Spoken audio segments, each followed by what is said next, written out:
Өткен сандарда Самаликова Мақпалдың бала күтімінде отырған жерінде жұмыстан шығарып жібергендігі туралы бірнеше ролик көрсеткен болатынбыз.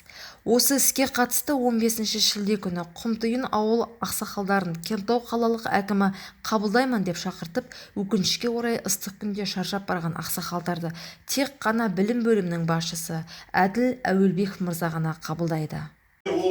Сіз айтып отқандай өзінше алса, онда оған тиісті шара қабылданады. Лаборанттың орны болса да, еден жуушыны, сентябрьден бастап еден жуушыны 3 күнге ақысызға шығаратты лаборанттық алады. Лаборанттық алады. Қиын еді, лаборантына еден жуушыны шығаратты, жұмыспен қамтылып келеді. Сендерге тіркелген жоқ ол біз. Келеді еден жуушы болады қосымша білім беру педагогтың орнына жаңа лаборантты лақтырып, лаборанттың орнына еден жуушы уақытша деген соң орнына қояды. Мектептен бір орын босаса, вакансия дейміз ғой.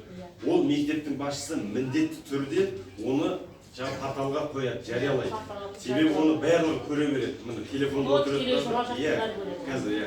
Көре береді. Одан кейін өзінің уақытысы бар. 8 күн менен 14 күннің ішінде құжат қабылданады. Оны да прямо осында электронный қылып тастайды. Сосын оған SMS түседі. Міне мынандай күні тестке келді. Тест осы жерде болады. Камералар қосылады, онлайн режимде оған ешкім араласа алмайды. Сөйтеді басады, оны бірденен жауабын шығарып береді. Егер 60 сұрақтың 30 сұрағынан асса 50%-нан, сіз өттіңіз дейді, оны қолына хаттамасын шығарып береді. Өзі автоматически шығарады. Сосын ол тесттен 2 адам, 3 адам, 4 адам өтуі мүмкін ғой. Қанша адам тапсырады. Сосын осы жерде комиссия құрылады. Құрылып қойған. Нұр отанынан депутаттар бар, қоғамдық ұйымдар бар, әкімшіліктен представитель бар. Сөйтіп комиссионный қабылдайды. Соның біреуі тапсырмасын береді. Мысалы математик болса, математикадан есеп берер. Енді бір правитель анықталу керек. Сол анықталғаннан кейін барып, жұмыспен қамту 20-20-дан направлениен, сол хаттаманың негізінде направление алады, мектепке барады, сосын мектеп содан кейін барып бұйрық шығарады. Кезектен тыс жиналыста Әуелбеков мырза өзі жазған хатқа өзі қарсы шыға бастады.